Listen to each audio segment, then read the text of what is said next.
Just like with the equipment that you use on film productions, you really have to know what to do. Like in this studio, when someone comes up, let's say you call me like, Neil, I have a problem, and you tell me my problem is XYZ. I've been here in this studio enough where when I hear what you're saying, I know where to start troubleshooting. Yeah. And if you don't have that kind of like situational awareness in an environment where you could kill yourself or a lot of other people,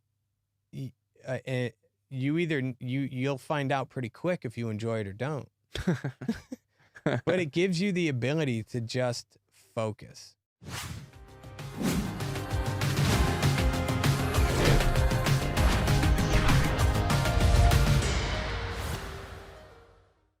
In December, I was the guest on an episode of the Heuristics podcast hosted by Kobe Ben Melech. Heuristics is about how humans interact with technology. For that full, unedited episode of the Heuristics podcast, click on the link in the description.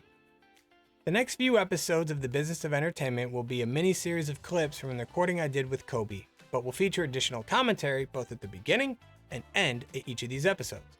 In this segment, we're going to go over lighting and management logistics for tentpole productions and a little bit of safety. I'll also give some advice about how I started out in the entertainment business. And I'm going to finish up with about having a career in the entertainment business is for the most part a thankless job. So let me know in the comments, if you're working in the entertainment business, let me know, what is your proudest moment on set or when you were part of a production? Enjoy. Back to you for a second with Captain America. I mean, so like, is that a huge undertaking to do the lighting for such a massive project, or like, are you just working in a not a factory, like sort of a warehouse type of thing, or you're actually out on the highway when they're blocking the 6 kilometers? I was out on the highway when they were blocking the 6 kilometers. No way, a lot man. of the time, though, I was spent at base camp, where I was helping build car rigs with the riggers. Okay. Where and Wait, what's a car rig? So it's it's basically metal pipes attached to a car in a way that it won't fall off the car. So let's say you want to do a stunt with a car, Mm-hmm. and you want the camera on or in the car. You hire someone to rig it up to the camera to the car and have it perform the way that it's intended to perform. How do you test that? It's not that you would test it before you do a stunt, because sometimes stunts are one and done.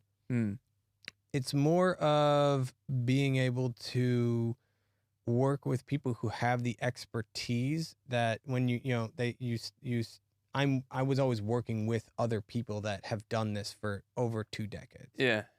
So I was never alone. Like, Neil, figure this out. I was with one thing, but that was a much smaller aspect. Yeah. But like a car rig, like when a car is going to flip upside down and we need to replace the passenger seat with a metal cage that a camera is going to fit into so it can record the driver, you're under supervision to make sure that it's being done this way, that way, how it's attached, some people who are in charge of the rigging department, they have in their toolkit custom bolts and connectors that, like, where you would unbolt the car seat, they have special connectors that bolt into the car frame where the car seat was, that then connects to the the camera rig. Okay. So the metal cage that I'm trying to simplify this. So like the camera's inside of this metal cage with the lens poking out, or the lens usually actually kind of in it just enough so that it won't hurt the driver, and the lens still sees everything without the cage. Yeah. And like, let's say the car's going to flip upside down. You don't, you have to have it secure enough so that the camera's not going anywhere. The camera rig, the cage that it's in, isn't going anywhere, because you start flipping cars at 80, 90 miles an hour, and you have things in there that weigh like 50, 60 pounds that start flying around, like, people die. Yeah, I know that. So it was depending on where base camp was. Base camp is basically where all the trailers are, just parked. Yeah. I would be mostly at base camp working with them. The lighting that I did with them was me on site laying down cable at one of the locations when I was picked up by first unit after the second. I was originally on second unit rigging, and when they wrapped, I was recommended to and brought on to first unit electrical, rigging electric. So I helped set cables and prep lights and Man, it sounds like a stressful job if those are the stakes. yeah, but I like it. It to me it's enjoyable, and I'll tell you why. I Yeah. like being able to focus on. It's very easy to have like a million things going on with you in a day, and when you're working on something that where somebody else's life depends on it. Let's say you're packing parachutes for a military unit that's for new guys in a military unit that's just training. You need to pay really close attention to what you're doing because those guys don't know how to double check their work. Mm. Whereas when you're working with a really competent crew, you'll have people who are preparing dangerous things for dangerous things, and then the people who do the dangerous things know how to go back and check it. Like when a pilot goes out and check, like you'll see a pilot wearing a yellow, green, or reflective vest, walking around an airplane, looking at it under this way and under that way, like going and physically checking to see, like, is this plane okay to do I see anything weird about this before they just get into the cockpit and like, we're taking off, like holding a cigar. I'm just kidding. So I mean, I don't know anything about pilots, but pilots actually know every inch of the plane and to be able to check.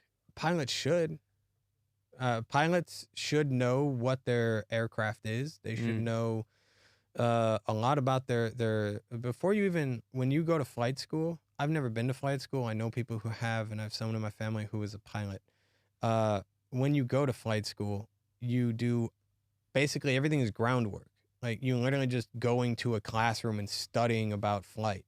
And then you have to study about the airplane that you're going to be using. And you have to know it. Just like with the equipment that you use on film productions.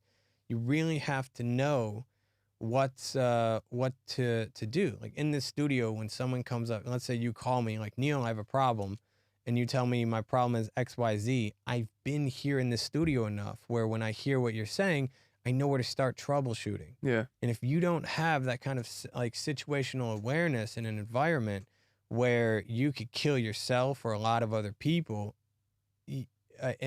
you'll find out pretty quick if you enjoy it or don't. But it gives you the ability to just focus. Wait, what kind of people, what, trying to think of how to phrase this question, but this profession selects for what kind of people? Depends on what you want to do in this profession. Like, so for example, who shows up in the movie set, for example? Really, anybody could show up in an entertainment set. Like, I specifically wanted to work in feature films in art department, and that didn't happen. I basically just showed up, and I said, hey, I don't really know what I'm doing, but this is what I like. How can I help? Yeah. And honestly, those are the best people to work with. The people that are just like, I'm here, I'm new, and the ones that admit that they don't know what they know, it's really beneficial. It really is, because like the person who has experience working in that environment knows where to put someone like that so that they can A, learn, and B, hopefully have fun. But and A, be safe. Yeah. B, learn, and C, hopefully have fun. Yeah. But again, with those kinds of stakes, and I'm assuming it's also a thankless job. Right? A lot of it, yeah. Yeah. A lot of it really is a thankless job. There are some celebrities, though, here in Israel that I would say definitely thank their crew. I've heard stories of other like major A-listers from like Hollywood doing XYZ for their crew, but I've never been a part of. Mm-hmm. I would say that the producers of Captain were absolutely fantastic, and in terms of thanking their crew. At least from my perspective and what group I worked in. What does that look like? After they rented a taco truck and you could just go and get free tacos. What's that? It's actually one of the thing that made me think like, man, I always want to be relevant to content creation.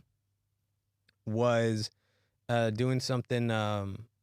I got finished doing something on one of the takes where I was like right there next to a bus that had pyrotechnics on it, and there's a lot of action and stuff, and like fake guns being shot on set. And right after that, like my boss was like, "Hey, Neil, we're wrapping here while we do transfer. Take a break. We got a taco truck." So like after that, I went and got 2 free burritos, custom. Pretty cool. But the producers will take care of their good producers will take care of their crew. Yeah. Good producers will find ways to hey, we can do this today to make everyone's morale a lot better and make everything fun. It is a thankless job from the general public, pretty much not universally, but like most people aren't thinking. I'm the type of guy that sits there and watches the credits. Okay, like it's like you gotta. Yeah. Well, but you're in it. You know what I mean? I'm in it. So like I like looking at different people's names. There's actually a new section in credits that is really cool, production babies. And they only list the first name. So any person working on a production that puts production babies in there, so if you have wait, what's a production baby? Any person who's working on any person that works on a production. Yeah.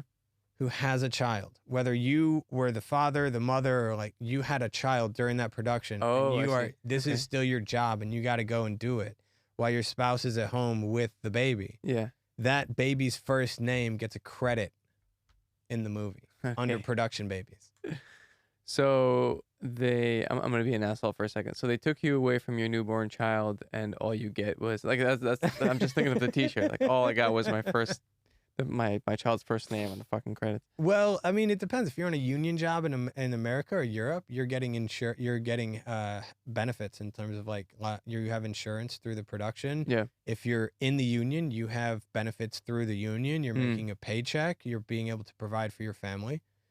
I mean, it's not just I mean, I understand that the humor aspect of it, but at the same time, I was just being a dick. Yeah. No, I agree with you from an outside perspective. That's what it looks like. Yeah. But there is a lot of people that miss birthdays, graduations. Wow. Because they got to make money to support their family. Wow. And it can be hard sometimes. I just the person that's going to do this wants to do this. Actually, there was this guy, his name's Bernie. He got out of the California film industry and moved to Turkey. And I really want to go meet this dude in person. And I've never met him in person, but we've chatted a lot on social media.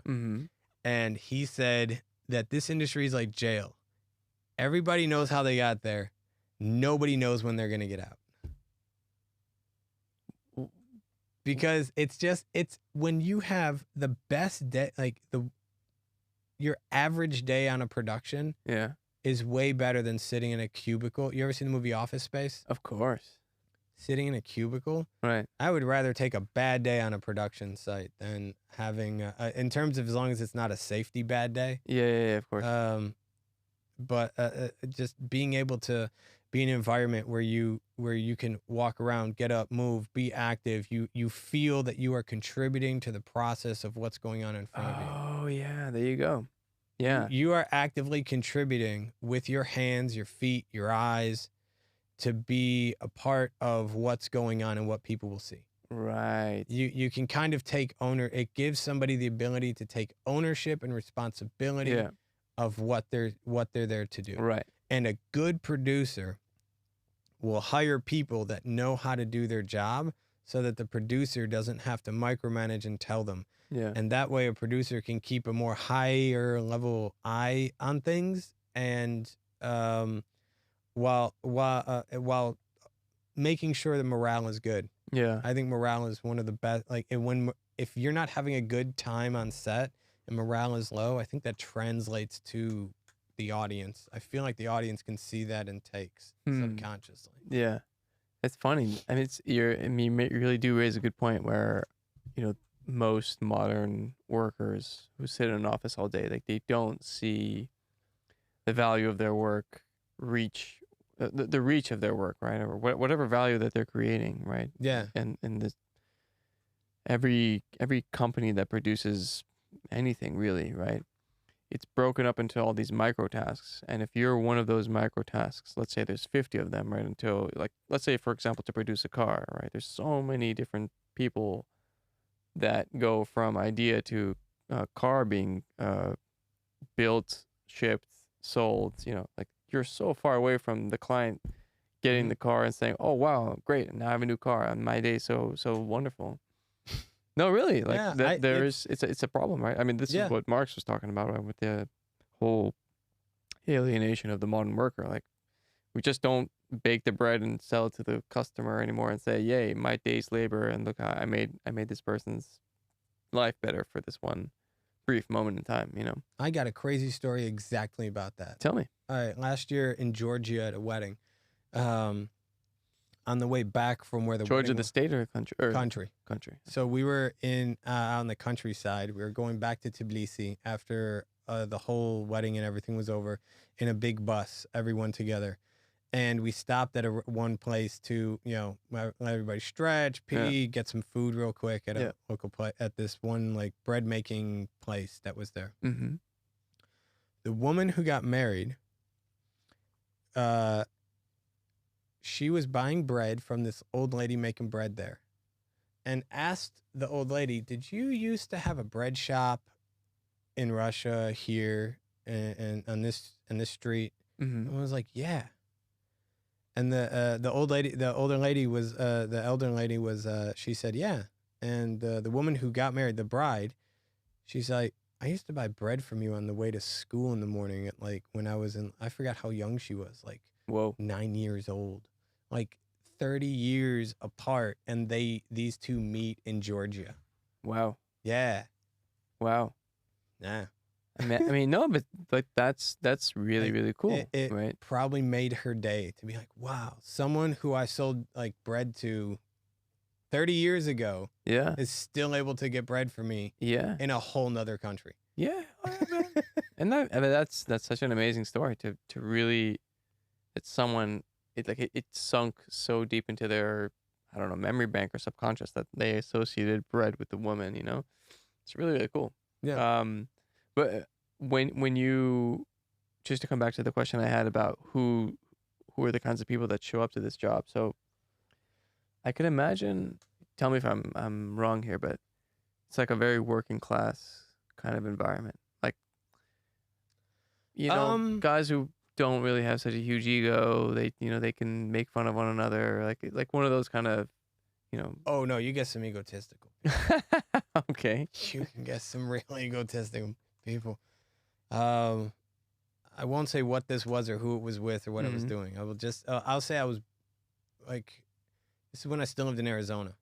Okay. Before I came to Israel. Yeah. I was helping break down a stage for a huge event that happened in Arizona. Okay.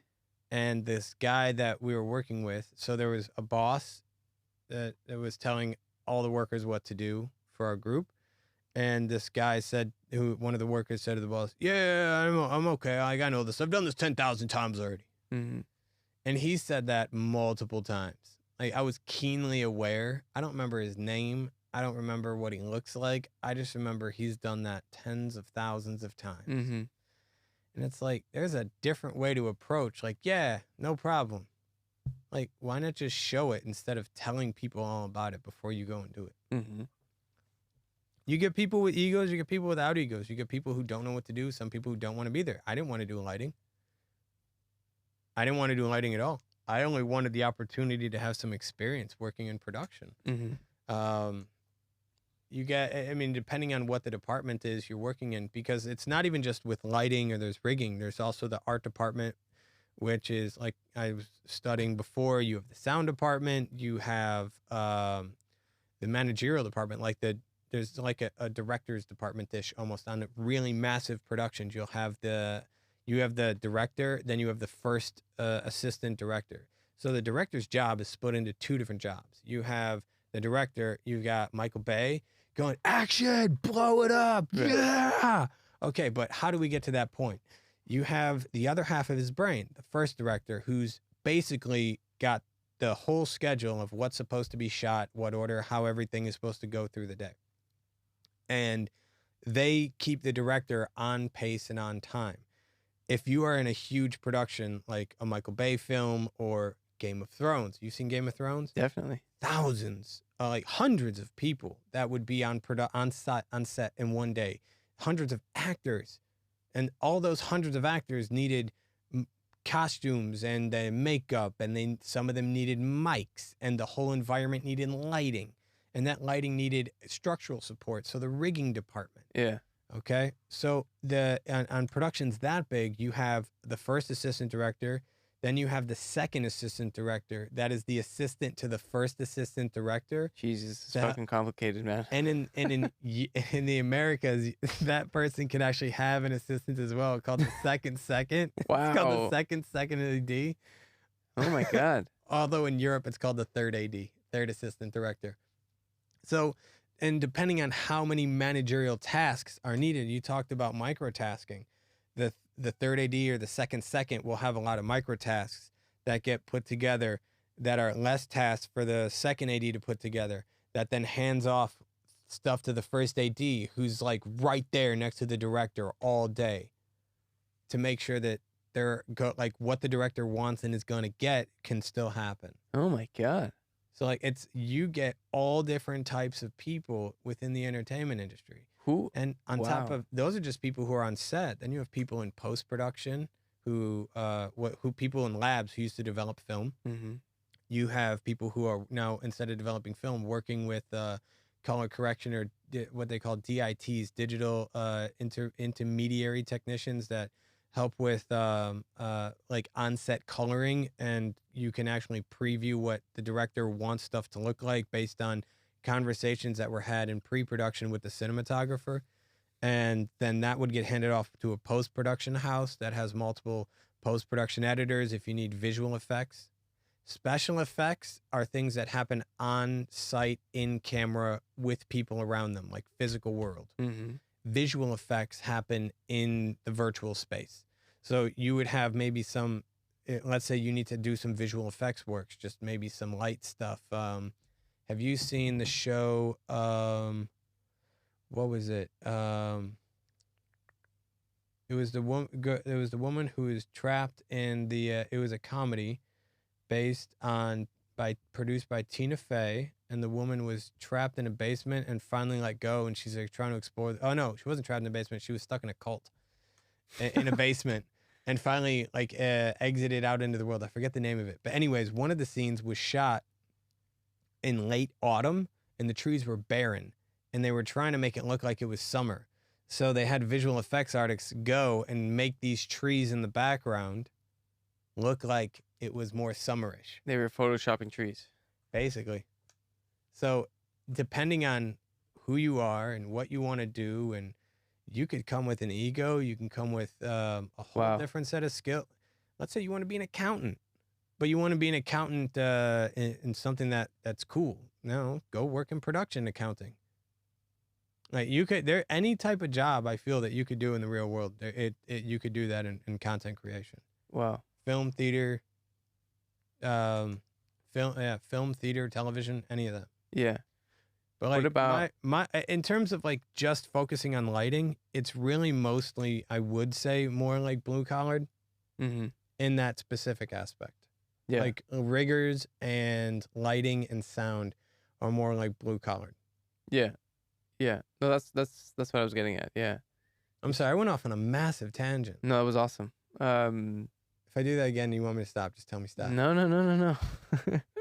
That was extremely complicated to explain. Once upon a time, a second AD for the second of a third AD, and never mind. The amount of job titles and careers in entertainment is endless. Working on large-scale productions specifically can at times be, just overwhelming, even for seasoned professionals.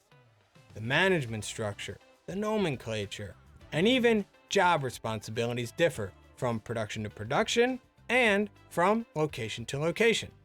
I remember when I was new to the studios and someone asked me to go get them an apple. And I thought to myself, hey dude, I'm really busy. Go get yourself an apple. And what they really meant was to get them a grip head for a C stand. In summary, the more you do it, the better you're going to get at it. In the next episode, I'll go over working with light in various mediums, airy volumetric sound stages, pixel pitch, which is the spacing between pixels, and how commercials have really pushed volumetric staging to the forefront of filming. Let me know down below in the comments what are some of the goofier names for production terms where you work. Again, thanks for joining me on this mini-series about lighting, camera, and production life. I hope that these episodes have had an impact on you and how you work in the business. Please don't forget to smash that like button and subscribe. See you in the next episode.